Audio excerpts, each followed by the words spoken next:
बिस्मिल्लाहिर्रहमानिर्रहीम। नाज़रीन अस्सलाम वालेकुम, मैं हूँ इमरान वसीम। नाज़रीन, किसी को इदराक है या अदराक नहीं है, लेकिन जो हालात हैं सियासी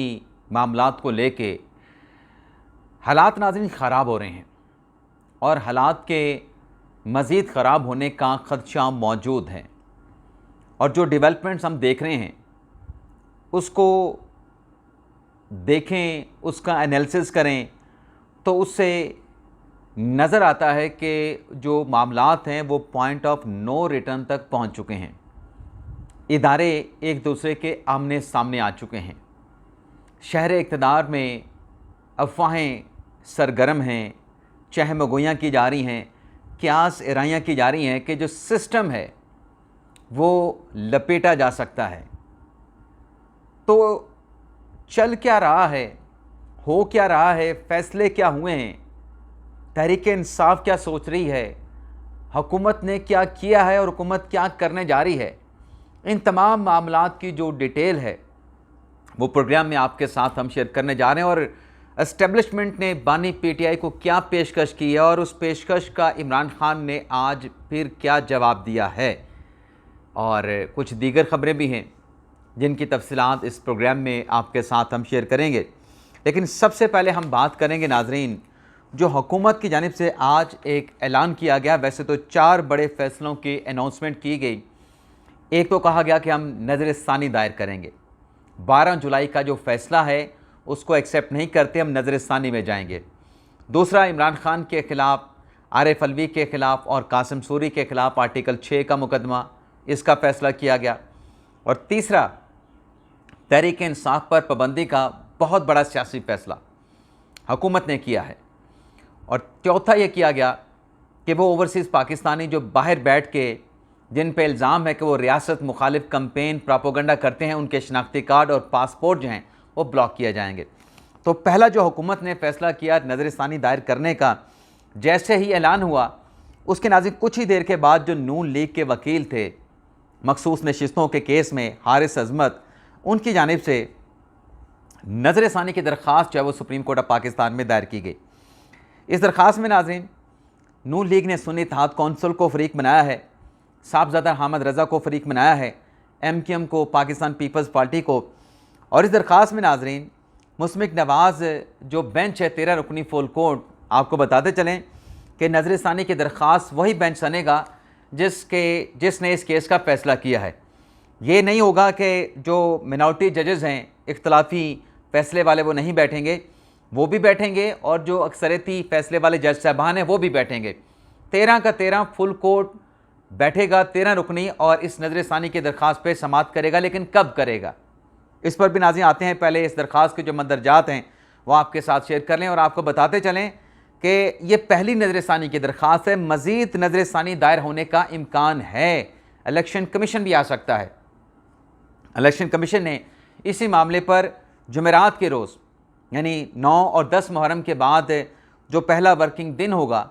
उस रोज़ इलेक्शन कमीशन का इजलास होगा और पीपल्स पार्टी भी आएगी, क्योंकि पीपल्स पार्टी भी एक तरह से मुतासरा फ़रीक है। उनकी भी मखसूस नशिस्तें जो इलेक्शन कमीशन की जानिब से दी गई थी वो भी वापस ले ली गई। सुप्रीम कोर्ट के 12 जुलाई के फ़ैसले के बाद MQM भी मुतासरा फ़रीक है, वो भी आएंगे। तो अभी नज़र-ए-सानी की दरख्वास्तें मज़ीद आनी हैं। लेकिन नून लीग ने नाज़रीन जो नज़र-ए-सानी की दरख्वास्त दायर की है, इसमें यह कहा गया कि सुन्नी इत्तेहाद कौंसिल ने कोई भी फ़हरिस्त 24 दिसंबर का जो शेड्यूल था 2023 का, कोई ख़वातीन की मखसूस नशिस्तों की फ़हरिस्त नहीं दी। चेयरमैन सुन्नी इत्तेहाद कौंसिल साहबज़ादा हामिद रज़ा ने खुद भी आज़ाद हैसियत में इलेक्शन लड़ा, और इलेक्शन कमीशन के जवाब में सुन्नी इत्तेहाद कौंसिल ने खुद कहा कि हमें मखसूस नशिस्तें नहीं चाहिए क्योंकि हमने कौमी और सूबाई असम्बली का इलेक्शन नहीं लड़ा। इस फैसले में कहा गया है कि किसी भी जगह पर जहाँ जहाँ जिस फोरम पे ये मुकदमा चला, चाहे इलेक्शन कमीशन हो, चाहे पेशावर हाई कोर्ट हो, चाहे सुप्रीम कोर्ट हो, कहीं सुन्नी इत्तेहाद कौंसिल ने नहीं कहा कि ये मखसूस नशीसें तहरीक-ए-इंसाफ़ को दी जाएँ। और फिर नज़र-ए-सानी में कहा गया है कि तहरीक-ए-इंसाफ़ सुप्रीम कोर्ट के सामने दी नहीं, और किसी तहरीक-ए-इंसाफ़ के उम्मीदवार ने या बतौर सियासी जमात PTI ने इन मखसूस नशिस्तों का कोई दावा नहीं किया, और ना ही वो इन मखसूस नशिस्तों की अहल थी। इस नज़र-ए-सानी में नाज़रीन नून लीग ये कह रही है कि सुन्नी इत्तेहाद कौंसिल ने, ये पूरा केस सुन्नी इत्तेहाद कौंसिल के दावे के गिर्द घूमता था, और सुन्नी इत्तेहाद कौंसिल ने ये तो इस्तदा की कि सीटें हमें दी जाएँ, लेकिन पीटीआई के हक में सुन्नी इत्तेहाद कौंसिल ने विड्रॉ नहीं किया और सुन्नी इत्तेहाद कौंसिल को अगर ये सीटें यानी मफरूज़े के तौर पे कहा जा रहा है कि सिर्फ सुन्नी इत्तेहाद कौंसिल को मिल सकती थी, किसी दूसरे को नहीं दी जा सकती। अगर यानी मखसूस नशीसें हमें नहीं देनी थी, नून लीग को नहीं देनी थी, तो फिर सुन्नी इत्तेहाद कौंसिल को मिल सकती थी, बाकी किसी को नहीं मिल सकती थी। और फिर कहा गया कि सुन्नी इत्तेहाद कौंसिल और तहरीक इंसाफ जो है वो एक जमात नहीं है, लेकिन फैसले में दोनों जमातों को एक जमात के तौर पर कंसिडर किया गया। 41 अरकान ने अपनी वाबस्तगी अपने नॉमिनेशन पेपर में किसी सियासी जमात के साथ जाहिर नहीं की। 80 अरकान ने बतौर आज़ाद हैसियत में अपने नॉमिनेशन पेपर जमा कराए, आज़ाद हैसियत में इलेक्शन लड़ा और 15 दिन की जो मोहलत दी गई है कि 15 दिन में ये मखसूस नशीसें तहरीक इंसाफ को दी जाएँ या 15 दिन में जो 41 आज़ाद अरकान हैं अपनी पार्टी वाबस्तगी का फैसला करें, ये आइन में कहीं नहीं 15 दिन का वक्त दिया गया और पीटीआई में शमूलियत के ऑप्शन देने का कोई जवाज़ था ही नहीं। और फिर कहा गया है इस नज़रसानी में कि जो सुप्रीम कोर्ट का फैसला है 12 जुलाई का, जो अदालत उज़्मा की अपनी तय करदा जो पैरामीटर्स हैं, जो असूल हैं, उसके बरखिलाफ़ है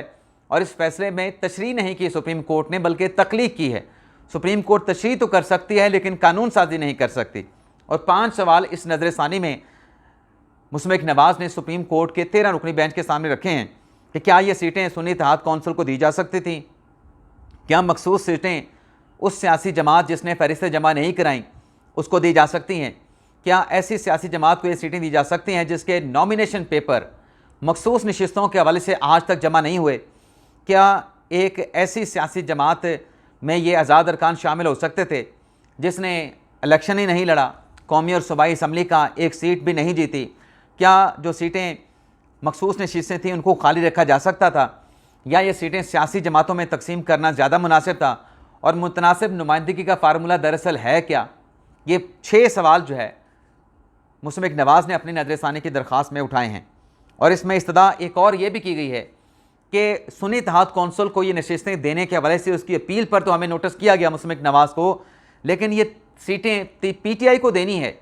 इस नुक्ते पर सुप्रीम कोर्ट ने हमें कोई नोटिस दिया ही नहीं था।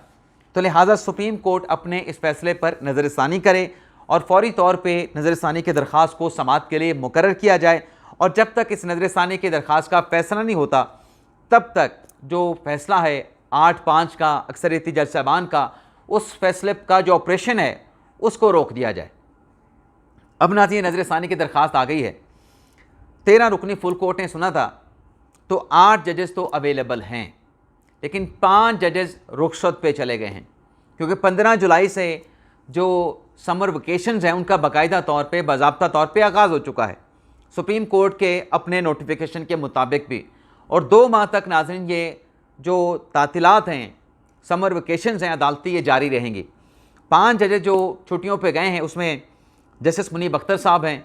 अक्सरियती फ़ैसले में शामिल थे, जस्टिस आयशा मलिक साहबा हैं, अक्सरियती फ़ैसले में शामिल थी या हैं, जस्टिस मोहम्मद अली मदर साहब हैं, जस्टिस हसन नज़र रिजवी हैं और जस्टिस इरफान सादत ख़ान हैं। तो ये 5 जजेस छुट्टियों पे हैं और 2 हफ्तों का जो शेड्यूल जारी किया गया है, उन 2 हफ्तों के शेड्यूल में ये 5 जज साहबान किसी बेंच में, किसी रजिस्ट्री में मुकदमात की समाअत नहीं कर रहे और ज़रा ये बता रहे हैं कि जो अक्सरियती बेंच के 5, तो ये मैंने नाम आपको बताए, अतर मिनल्ला साहब जो हैं वो भी जुलाई के महीने के आखिर में जो वो अमेरिका जा रहे हैं, अमेरिका के दौरे पर जो है वो बानी अपना जो जस्टिस अतर मिनल्ला साहब हैं वो जा रहे हैं। तो एक नाज़रीन ये भी डेवलपमेंट है। तो नाज़रीन मौजूदा हालात को देखते हुए ये नज़रसानी की दरख्वास्तें फौरी तौर पर समाअत के लिए लगेंगी, ऐसा कोई इम्कान नज़र नहीं आ रहा अनटिल अनलेस जो है जो जज साहबान रुखसत पे गए हैं उनकी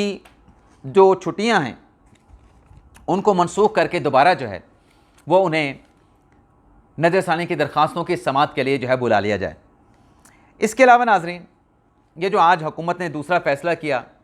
तहरीक इंसाफ पर पाबंदी लगाने का, इमरान खान और उसके साथ साथ जो तहरीक इंसाफ है उस पर इमरान खान, आरिफ अलवी और कासिम सूरी पे आर्टिकल 6 का मुकदमा बनाने का, इस हवाले से नाज़रीन आज वज़ीर आज़म शहबाज शरीफ की नवाज़ शरीफ के साथ चौथी बैठक हुई है जिसमें मरीम नवाज़ साहब भी मौजूद थी और इस मुलाकात के हवाले से नाज़रीन ये बात भी सामने आई है कि इस मुलाकात के दौरान जो पीपल्स पार्टी की क़यादत है उनके साथ भी रब्ता किया गया। सदर पाकिस्तान आसिफ अली ज़रदारी के साथ भी। और फ़ैसला ये हुआ है, ये जो फ़ैसले हुए हैं इस मुलाकात में, बड़ी बैठक में नवाज़ शरीफ, शहबाज शरीफ, मरीम नवाज़ की, कि ये जो फ़ैसले हुए हैं मुहर्रम के बाद जो काबीना का इजलास होगा वो बुलाया जाएगा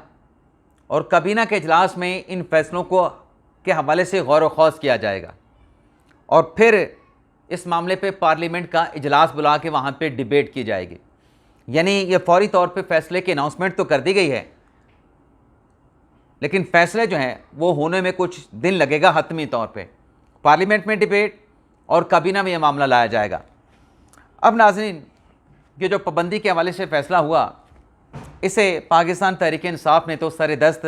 बल्कि और भी दीगर जो सियासी जमातें हैं, अवामी नेशनल पार्टी है,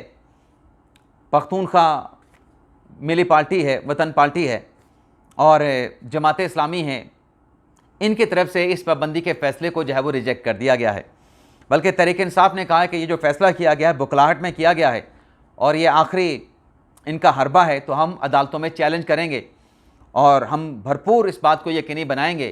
कि ये पाबंदी जो है वो अदालतों से इसके हक़ में जो है फ़ैसला लिया जाए। यानी तहरीक-ए-इंसाफ़ इस फ़ैसले के ख़िलाफ़ अदालतों से रजू करने के बारे में जो है वो दावा कर रही है। अब होता नाज़रीन क्या है, ज़ाहिर सी बात है कि प्रीवियस व्लॉग में हमने भी बात की कि ये आखिरी वॉर है,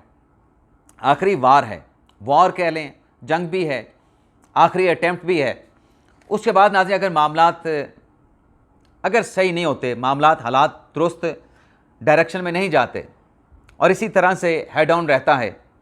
और ये किसी से ढका छुपा नहीं। बेशक ये फ़ैसला हुकूमत ने किया है, लेकिन सब जानते हैं जिनके पास आंखें हैं, जहन है, दिमाग है, बसीरत है, विजन है, कि ये लड़ाई किसकी है। ये लड़ाई इमरान खान और इस्टेब्लिशमेंट की है और ये लड़ाई इमरान खान ने खुद मोल ली है।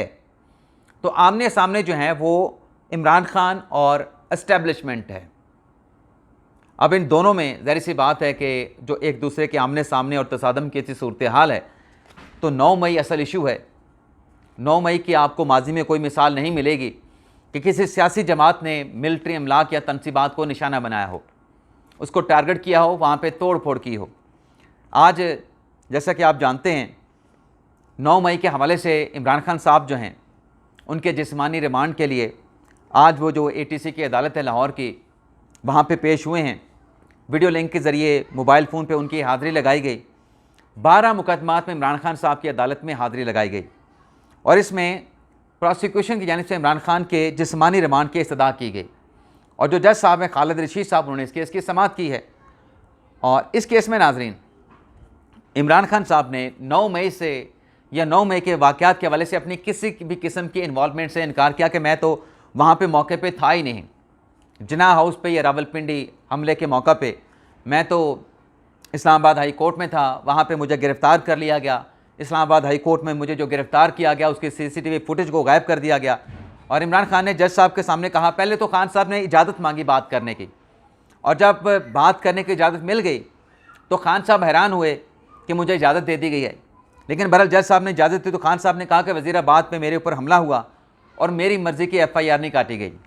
अब ये जज साहब के सामने बात करने की बजाय, उनसे सवाल पूछने के बजाय, ये सवाल तो इमरान खान साहब को परवेज़ इलाही से करना चाहिए था। परवेज़ इलाही ऑन रिकॉर्ड आके कह चुके हैं कि हमने इमरान खान साहब को पेशकश की थी कि अपनी मर्ज़ी का SHO, मर्ज़ी का DSP SP आप वज़ीराबाद में लगवा लें और FIR दर्ज करवा लें। खान साहब ने इस ऑफ़र को एक्सेप्ट नहीं किया था। फिर खान साहब जज साहब के सामने कहते हैं कि मेरा तो 9 मई से कोई ताल्लुक़ नहीं और मैंने 9 मई के वाक़े की जुडिशल इंक्वायरी के लिए चीफ़ जस्टिस को दरख्वास्त दे रखी है और चीफ़ जस्टिस काजी फ़ाइसा को उस इंक्वायरी के हवाले से याद दहानी का लेटर भी मैंने लिखा है। फिर जो इमरान खान साहब के नाज़रीन जो वकील हैं उस्मान गिल साहब, उनकी तरफ से एतराज़ किया गया कि खान साहब को फ़िज़िकली यहाँ अदालत में बुलाया जाए। कानून के मुताबिक इमरान खान का फ़िज़िकली अदालत में हाज़िर होना ज़रूरी है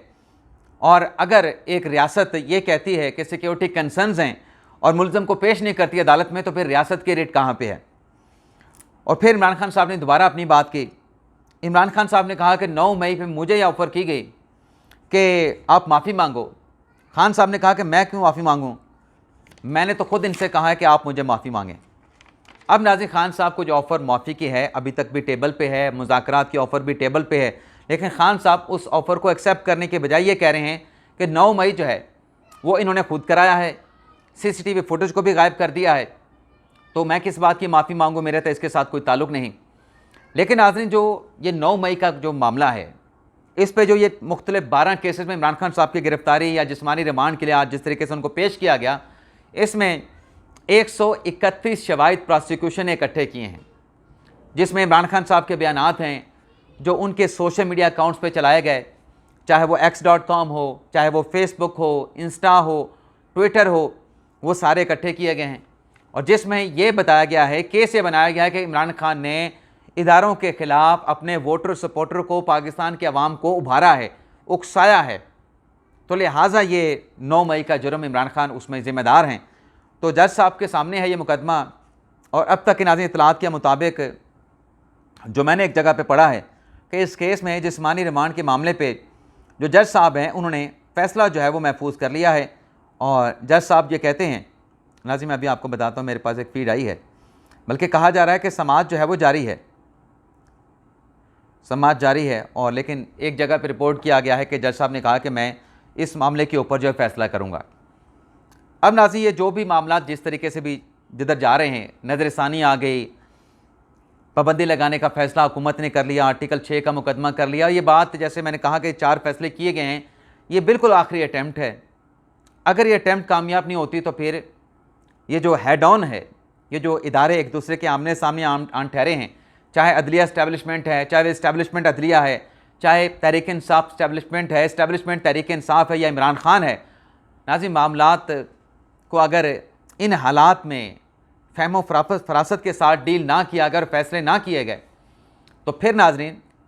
ये मामलात ख़राब हो सकते हैं और मामलात जो हैं वो पॉइंट ऑफ नो रिटर्न की तरफ जा सकते हैं, जो कि शहर इक़्तिदार में ऐसी क्या सराइयाँ, ऐसी जो चीज़ें चहमगोइयाँ हो रही हैं। अभी जो TLP का जो धरना जारी है फैज़ाबाद पे, इस्लामाबाद में कंटेनर ला के रखे गए हैं कि TLP इस्लामाबाद में ना आ जाए। लेकिन अगर ये मामलात आगे बढ़े, ये जो सियासी मामलात हैं जो कि तहरीक इंसाफ, इमरान खान, अदलिया और इस्टेब्लिशमेंट और हुकूमत से जुड़े हैं, इनमें नाज़रीन अगर मामलात के हवाले से फ़हम फरासत, सब्र, तदब्बर और बसीरत से काम ना लिया गया, तो फिर ये जो कंटेनर्स हैं ये फिर उनके काम भी आ सकते हैं जो निज़ाम को लपेटने के बाद आके फिर कहते हैं मेरे अज़ीज़ हम वतनों। तो जो भी कदम जिसने भी उठाना है वो सोच समझ के उठाना है, क्योंकि अब वो ऐसे है ना कि पुल सिरात पे चलने वाली बात है। तो देखते हैं नाज़रीन फर्दर क्या होता है। इसके अलावा नाज़रीन राना सनाउल्लाह साहब ने भी बात कर दी है वाज़े, जो मैं भी आपको बता रहा था। उन्होंने कहा जी रास्ता एक ही है, तो सादम का जब रास्ता है तो फिर वो भी ज़ोर लगाएं और हम भी ज़ोर लगाएंगे। यानी अब लड़ाई एक दूसरे के आमने सामने आके लड़ने वाली है और ज़ोर का मुकाबला है, ताकत का मुकाबला है। इसके अलावा नाज़रीन 9 मई का एक और केस ATC अदालत में ज़ेर समात आया लाहौर की, जिसमें शाह महमूद कुरैशी, यास्मीन राशिद, उमर सरफराज चीमा, इजाज़ चौधरी, इन पे फ़र्द जुर्म लगा दी गई है। और आइंदा समात जो कि 18 जुलाई को होगी, गवाहान को तलब कर लिया गया और शाह महमूद कुरैशी को अडयाला जेल से कोर्ट पर लखपत जेल जो है वहाँ पर ले जाया गया था। इसके अलावा नाज़रीन सनम जवेद साहबा, जिन्हें आज इस्लामाबाद पुलिस ने बलूचिस्तान पुलिस के हवाले कर दिया था, बलूचिस्तान पुलिस जो है वो राहदारी रिमांड लेने के लिए इस्लामाबाद की मकामी अदालत में ताहिर अब्बास सिपरा साहब की अदालत में पहुंची थी। ताहिर अब्बास सिपरा साहब थी, अमीर अब्बास साहब थे, लेकिन वहाँ पे अभी समात चल रही थी कि इस्लामाबाद हाई कोर्ट में जो सनम जवेद के वालिद जवेद इकबाल की तरफ से जो पटिशन दायर की गई,